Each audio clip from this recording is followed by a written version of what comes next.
This is CityCast Philly. I'm Trinae Nuri, and here's what Philly's talking about.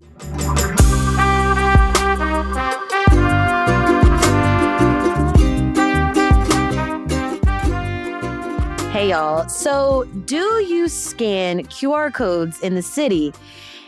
I'm asking this because we had a really interesting conversation on the podcast last week with Conrad Benner, founder creator of Streets Department podcast, who mentioned that he never scans QR codes because it could lead you to a scammy website.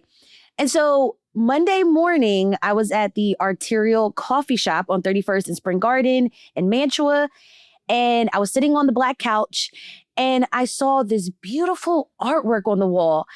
And there was a nice write-up about the featured artist whose name is Tom McKinney. Turns out Tom McKinney, local artist, illustrator, designer, his artwork was featured on The Cosby Show in the film Bustin' Loose featuring Richard Pryor. And I'm like, wow, this is amazing. And there was a QR code. I wouldn't know any of this information about Tom McKinney if I did not scan the QR code. I mean, his artwork was featured in institutions in Europe, South America, the Caribbean. It took me to a wealth of knowledge about this local artist. Now, this was in a vetted place like at the local coffee shop, but I think about our lives now around QR codes. So do you guys use QR codes or do you scan QR codes when you're out and about in the city? It almost feels like you don't have a choice anymore. You don't have to. You go to a restaurant, they have a QR code menu. Do you want to eat? Right. Yeah. Even sometimes you can pay for your food at the table as soon as you're done using a QR code. Yeah, there's something like retro about this topic. I feel like in the pandemic, everyone was like, what's the deal with the QR codes? And now they're just like part of our lives and we don't even really talk about it as much anymore. It's been adopted by everyone. I mean, we do it, Trinae, at the show, right? And when we like table at an event, we have a little sign there, tell people to scan the QR code to sign up for our newsletter, to subscribe to the podcast. We have stickers that have QR codes on them. That's Matt Katz, our executive producer here. But I don't understand when there is a digital flyer like that I see on Instagram with a QR code because they're like, scan the QR code. I'm like, how? How do I scan your QR code within the damn app? Like, doesn't make sense. I'm like, I need a link. I need a link to go. Right. I do fundraising for my job and we use a lot of QR codes to direct people to donation pages and stuff. And it is so easy. It's like a really low cost way for us to raise money for a mission. Okay, right. But I've never considered that maybe they could lead you to a scammy website because I kind of feel like everything could lead you to a scammy website. That's true. All right. That's Faye Hassan, nonprofit professional and board member at Fifth Square Advocacy. Faye, so you use QR codes for your professional work. Do people ever like respond saying, hey, like I would like a physical something or other rather than this technology? Yeah. If they do, I don't hear about it, right? I think that a QR code just offers in my opinion, like a second level of accessibility for people. There's lots of ways, I think, for people to kind of engage with web marketing, right? And I think a QR code is just one of those tools. I don't really see it as any different than just like writing the URL for somebody to type into their phone or to their computer. Right. It just is like a more direct way to get there. It's also, I think, such a great tool for people to measure conversion, right? It's like if you are really in like the marketing space and you want to measure like if your flyer or your tool, your fundraising tool worked, the QR code conversion rate is like such an easy way to measure that, just to see like, are people responding to the stuff that we're sending them? Yep. I mean, that makes sense. And then Matt, you've recently experienced like I don't know if it's necessarily this tool was used to measure success or to measure if there was going to be people showing up to jury duty. Yeah, that's right. Jury duty is now using QR codes. Like there's no more questionnaire. They just announced a couple of weeks ago that the questionnaire you get in the mail, that postcard, it's now just going to have a QR code on it. So when you've been called to jury duty, you scan the QR QR code, and then you have to, like, I guess on your phone, fill out the questionnaire to sign up so you can be scheduled. So they're removing that paperwork through the mail thing. Exactly right. And they're saving money. They're saving $165,000 a year by not having all that like paper and postage going back to the city for this. So it's being adopted by the PPA too. They've got these new smart loading zones in Center City where you get like, you have to like pay per minute to park and the corners there, and you sign up to be part of this smart loading zone program through the QR code that's right on the sign there. And then we talked about this on the show recently, Trinae. They've got this new walking tour, this self-guided walking tour in Old City that Visit Philly's doing. And those are QR codes too. You pop up to like, you know, the Betsy Ross House or Printers Row, and you scan a QR code, and then it'll tell you what's going on there. So we're like literally replacing what in another era would have been those historical markers. I mean, those are still there in some cases, but not in all of them. Here's the issue, though, too. All these QR codes, not enough places to charge your phone. I don't understand. Like, so true. We need more charging places. Like, I still, sometimes if I'm at a restaurant, I ask my server or I ask the bartender, hey, can I charge my phone here? Yeah, so, I did that yesterday. You did? Yeah. Yes, it's true. If your phone is on 12%, you will not survive that walking tour. That's so true. That's true. If they're requiring us to use our phone for all these different, you know, everyday experiences, then yeah, charging stations everywhere. Yeah, there should definitely be a charging station at the PPA while you wait to get your car out of the impound line. Well, Matt, you just mentioned about ways that this technology is saving money, but we're going to talk about a huge project that the city has taken on that's got us really questioning if we really need these changes. We'll talk about what's going on Broad Street after the break.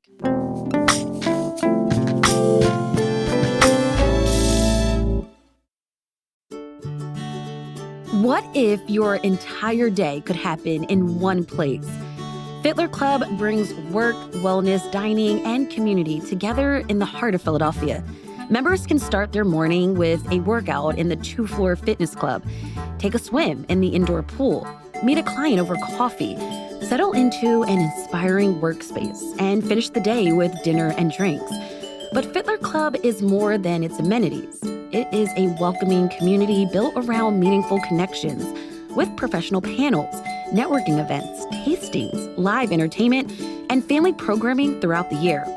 Whether you want to upgrade your routine, expand your network, or find a place that feels like your own, Fiddler Club is designed around the way you live. Learn more or schedule a personalized tour today at fiddlerclub.com. That's fiddlerclub.com.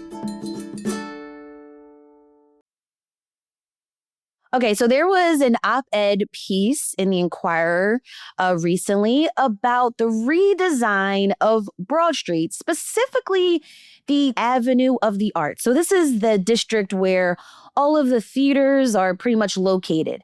If you look behind me, I have the iconic South Broad Street view, looking like if you're standing on South Broad Street and you're looking at City Hall. I love this spot. I love it because I love driving by, right? Or walking by and you see cute couples kissing in their wedding gowns or their wedding suits. I love seeing like graduates in their cap and gowns taking photos on South Broad Street. But the nonprofit Avenue of the Arts organization is working with the city government to change the street landscape on South Broad Street. So far, they've added 4-foot-high planters with bushes and flowers and these tall trees between Pine and Spruce Streets on Broad. And they have a $150 million plan to add these features all the way from City Hall down to Washington Avenue. But the writers of this op-ed said, this is egregious. It's blocking the view from one side of the street to the other. It blocks the view of the City Hall Tower. It'll ruin parades and festivals. And they said it makes Broad Street seem like a highway.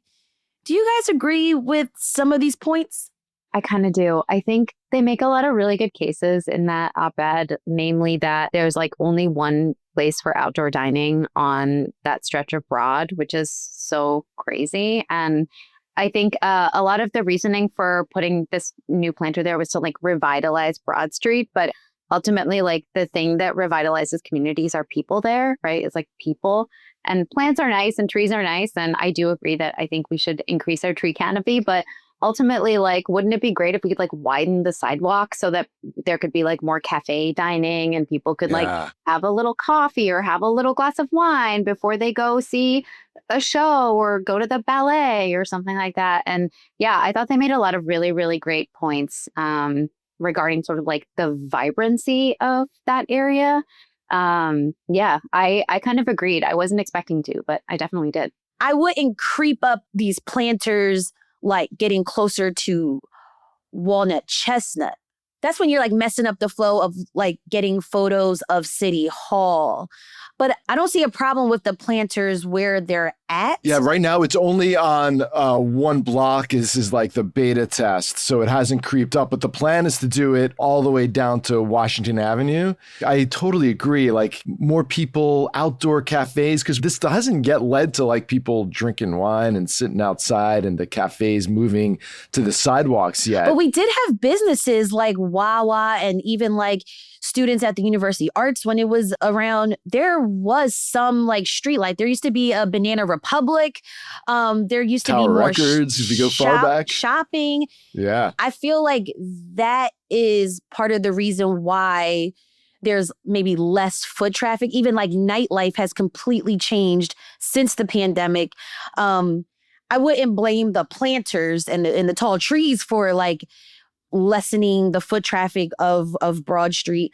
I think there's just less stuff to do. Yeah, I think that's absolutely true. I will say that I think another thing that I found interesting was that they talked about how it was blocking the view for car drivers and pedestrians, which in terms of like a safety issue feels really important, is that they were like, if you're driving in a car, you're not necessarily able to see if somebody is crossing on the opposite sidewalk in front of you. So there's like a really critical, like a safety issue versus like when it was kind of wide open, you were really able to see every single pedestrian that was crossing in the crosswalk. So that was really like a very interesting thing. I think that's truly what convinced me, is that I was like, oh, there is like a pretty serious like safety issue for drivers and pedestrians over here.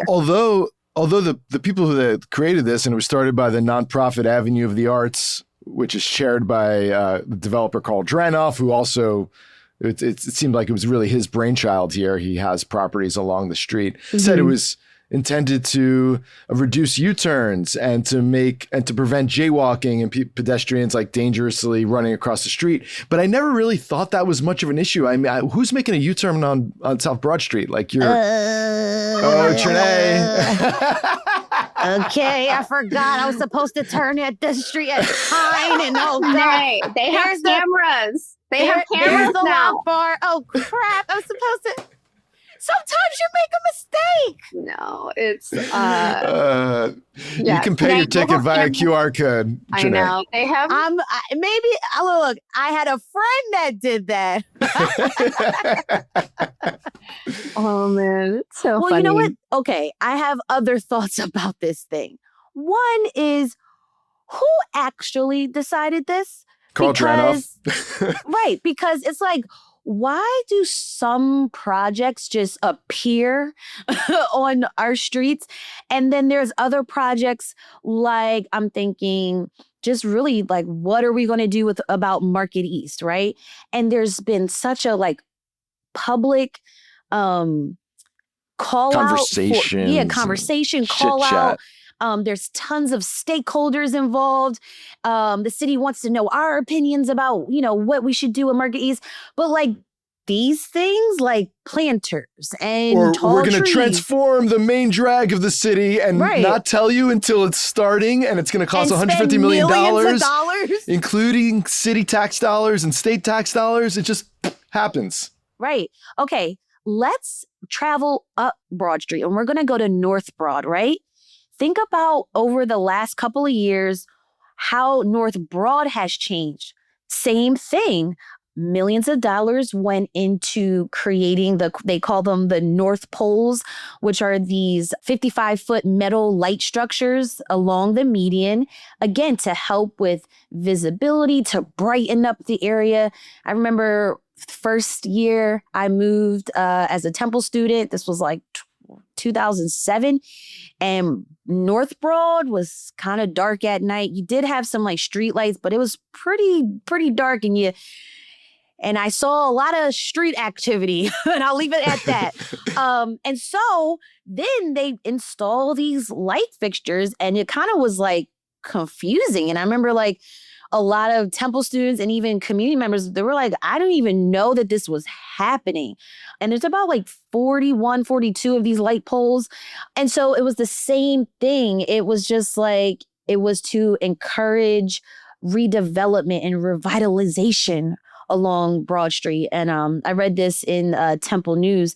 So I think it's kind of like maybe similar because, again, if you look now at North Broad, I'm thinking Vine Streets all the way up to Spring Garden. And even as you transition into Temple University, there's been a lot of redevelopment. There's been new apartment buildings. There's been new retail spaces.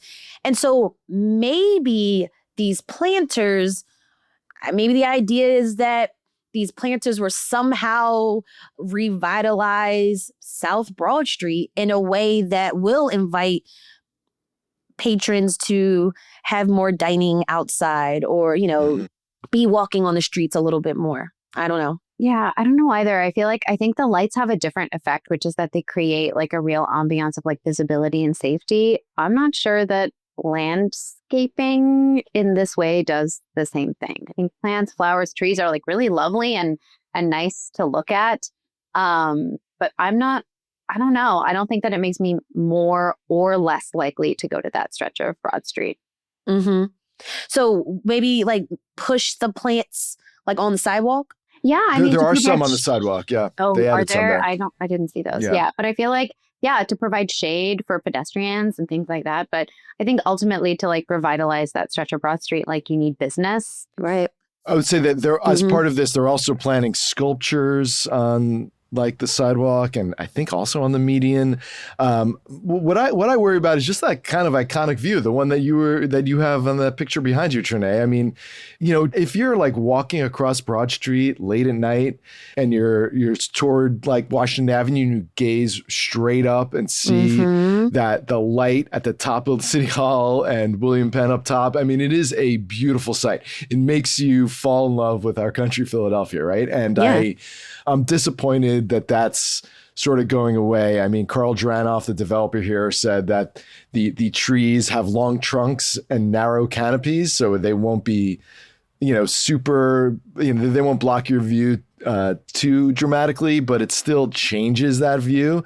And then the other thing is what happens this coming February when the Eagles win the Super Bowl and we have a parade down Broad Street. Hello.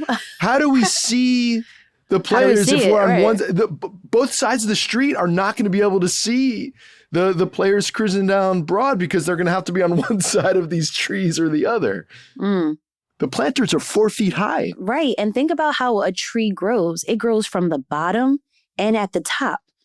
So eventually, do the roots start to like bring up the street? I don't know. It's chaotic. Can I just say one thing about money? Yeah. Love. Why does everything cost so much? Why does this cost $150 million? They haven't spent all that yet, but we know some of this money and we don't know how much. And again, like your point, Trinae, like there hasn't been like a city council hearing, as far as I know, where they decided how much money exactly to spend over the course of several years for this project. So how much money are we spending as taxpayers? And why does it cost $150 million for plants? For basically, it's more than plants. And, you have to reconstruct some things. I'm sure something has to happen under the ground, too, when you rip up the street. But I mean, it's the labor. It's like, people's labor is more valuable than ever, I think I would say. So we them. And Yeah. it's like such a prime piece of real estate too, right? To be like in that area. But again, like it's literally just plants. It's not a house. It's not a restaurant. It's not a business. Yeah. It's not even like a gym or a daycare. Like it's plants. It's just plants. One other thing I should mention that Drynoff said that they are going to have standing areas for brides and other photo ops, because everybody was quite concerned about that because so many graduation pictures, wedding pictures happen in that median there. I mean, a couple of weeks ago, I saw the guy who gives free haircuts to unhoused folks. He was in the middle of Broad Street on the median giving a haircut, which was great because he fundraises for it, and it's just a cool scene. It gives dignity to these guys that he's whose hair he's cutting. So apparently there will be still be some areas to do that sort of thing, even as they continue to build these planters up towards City Hall. Good to know. All right, we'll be back with something fun after the break.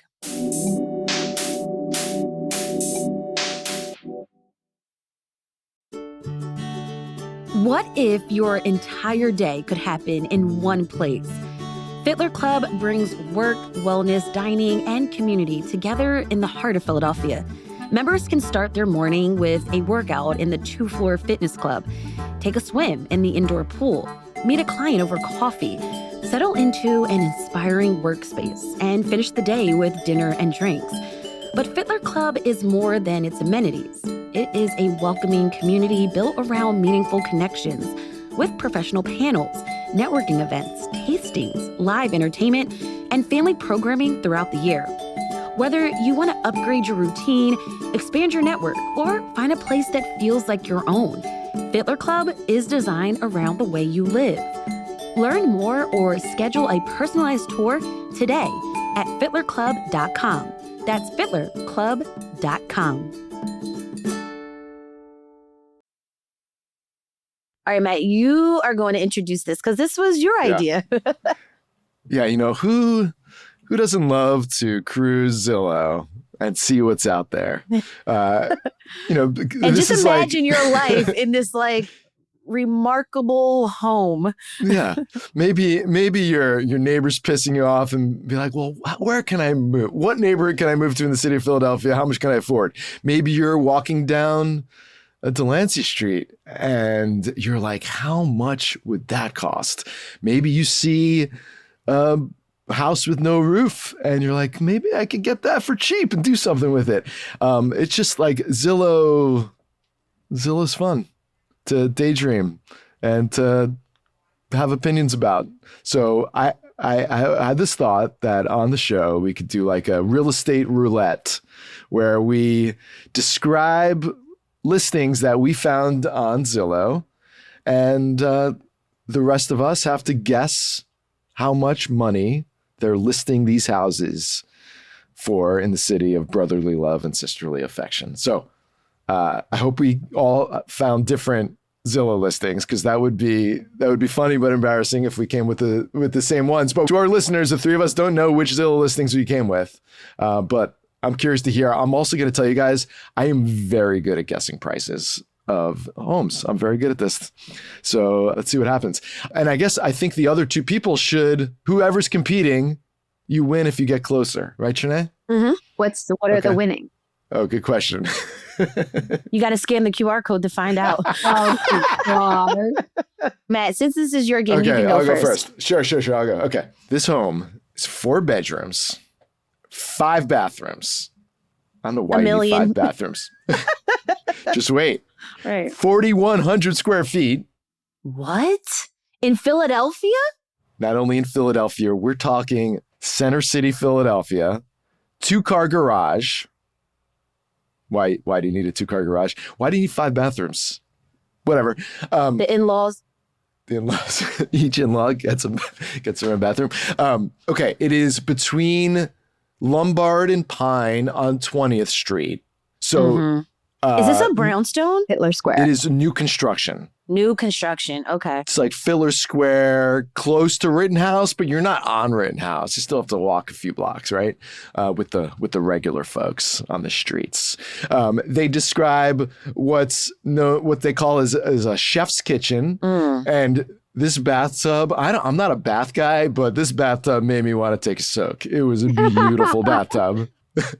There's also a fireplace, outdoor space, and then, of course, you got to have an elevator. So there's an elevator in this place. So you know all that. How much money is this mansion? That's a mansion, right? 4,100 square feet? Mm-hmm. It's crazy. It's big. How long has it been on the market? It's new construction. So, how long has it been on the market? It's a good question. 167 days. It's been a minute. That's a long time. It's been a minute. Well, That's a long time. Do you know the school catchment? Ooh, these are good Greenfield. questions. Is it Greenfield? Greenfield. Okay, Yep. that's important. That's an important question. I mean, if you have an elevator in your house, you're sending your kids to the local school, or are you helicoptering them to some private academy somewhere? You don't have to helicopter to any private academy. You could take 76 and it'll get you to Penn Charter, SCH, and That's all true. the others. Okay, but okay. but it is a good school catchment. Yes. It's relevant to the value of the home, though. Ah, to be in a interesting. good Got it. school catchment, Mhm, mhm. right? Like it's For relevant sure. to the cost of the home. Does this home have any outdoor living spaces, like a rooftop deck, a backyard? Didn't advertise this in the listing, but yes, it showed in one of the renderings rooftop view with full skyline, not a particularly large rooftop, but obviously full skyline view. I think I'm gonna guess somewhere in the 3 million region. 3 million. Okay. I was going to say I think 7 is crazy. I would say 3, but because of this is a game, I'm going to say 3.5. Wow. You guys know what you're talking about. You are real deal Philadelphians with your finger on the pulse of the real estate market. $3.4 million. This home could be yours. Woo! Nice work, God. guys. Excellent. That's Excellent. amazing. Is this a Price is Right rules? Closest without going over? Yeah, Oh, you get both yeah. of the showcases. Hell yeah. You get to take a soak in the tub. I'm going to take you guys to a completely different property. This Okay. is an as-is home, okay? This home is a townhouse built in 1950. It is, quote, bursting with potential, okay? 3-bedroom, 1 bath with a rear garage, okay? Plus you get an extra space for another car. Front patio sits on a wide, pleasant block with parking on both sides of the street. There is some grass. In West Philly, we're talking? Oxford Circle. Okay. Now, the photos. Now, this is me. This is my input, okay? The flooring throughout the home is questionable. There's questionable decisions, okay? I saw some floors that are vinyl tiling. Some had concrete. There was a room with carpet. There was room without carpet. So whatever, okay? Now, the listing says this location provides ease of access to public transit, highways, grocery, and so much more. Okay. Now, again, 3-bedroom, 1 bath, rear garage, questionable flooring. There's work to be done. This- The house needs some work, is what you're saying. Because it is an as-is. It says inspections are welcome for informational purposes only. How many square I don't know feet? what that means. Oh, square feet. Just a little over 1,000. Oh, so it's small. Okay. Mm-hmm. And this is Oxford Circle, so Northeast Philly. How much?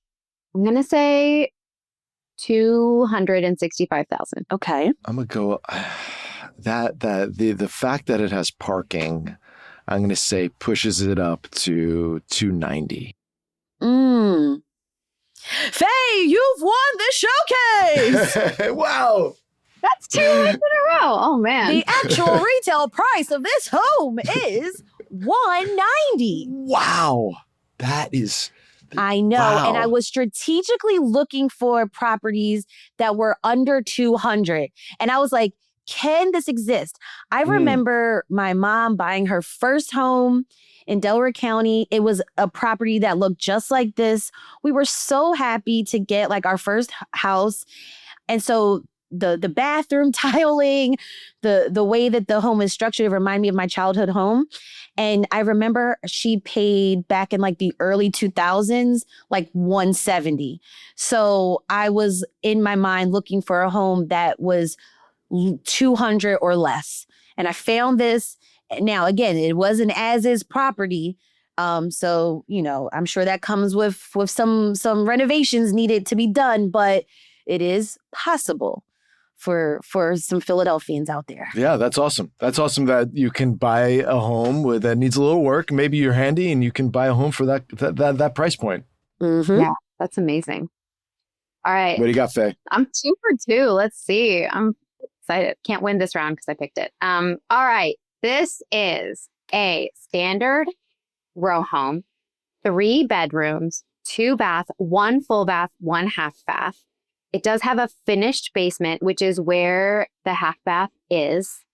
Love a finished basement. Yeah. It is advertised with a generously sized rear yard. For our audio listeners, you were making quote marks. Oh, so quotes. this Yes, is not I'm that sorry. generous. Yes. Okay. Generously sized quote. But because I'm quoting the listing, not because I'm unlocking the listing. Okay, got it. Which is, it is primarily concrete back there. So it's like a standard concrete patio, but there is a big shade tree in the back as well. I think is really charming and lovely. It could be charming, but also it could be problematic in the future. 100%. Let a windy day happen. Oh God. One of those bad storms that we had at like a microburst or something over July 4th. Oh my gosh. Yeah. Insane.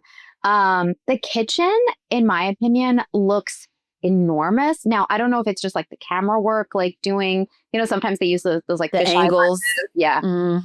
It looks enormous, but a little bit dated. And it says in the listing, conveniently located near shopping, dining, parks, and public transportation, this move-in ready home offers the perfect combination of modern updates and South Philadelphia charm. I'm going to automatically go right to my instinct. If it's move-in ready, they don't want to really haggle on the price. It's like $360, $370. Can I get a square footage on this? 1,480 square feet. South Philly. You know, South Philly feels like prices there have gone up considerably in the last several years. I think it's more. I think it's like 420. Trinae, you have won this round. It is $359. Wow. For $360, you're $1,000 off. The address is 1716 South 20th Street. It is in the Point Breeze area. It looks like a beautiful home and just like filled with light and character and charm, with lots of room for improvement if people want to do that. I think because there was literally room for improvement, that is going to bring it down a couple notches in comparison to like a new development or a home that remodeled its kitchen and bathroom. Because I think that's usually the first couple of things people look for. But then you can bump it up to like that 300 price range because it has that extra bathroom and a finished basement. Yeah. I love that we both picked spots on 20th Street. I just looked it up there. They're 1.2 miles apart, these two properties. And millions approximately of dollars. $2.5 million. Yeah, exactly. Wow. Incredible. Cool. This was fun. That was great. And I love there's just a range of options for our city. I mean, you know, socioeconomic diversity is part of what is beautiful about this town. So I'm glad that there's options for people to live here in all different kinds of salaries. All right, Faye, Matt, thanks so much for joining me on CityCast Philly today. Thank you. See you guys.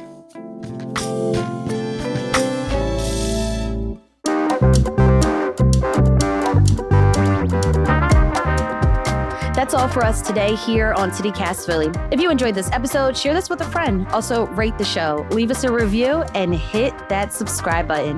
Be sure to sign up for our morning newsletter to learn more about what else Philly's talking about. And don't forget, you can support the show and get some great perks by becoming a CityCast Philly neighbor at membership.citycast.fm. We'll be back tomorrow morning with more news from around the city. Bye.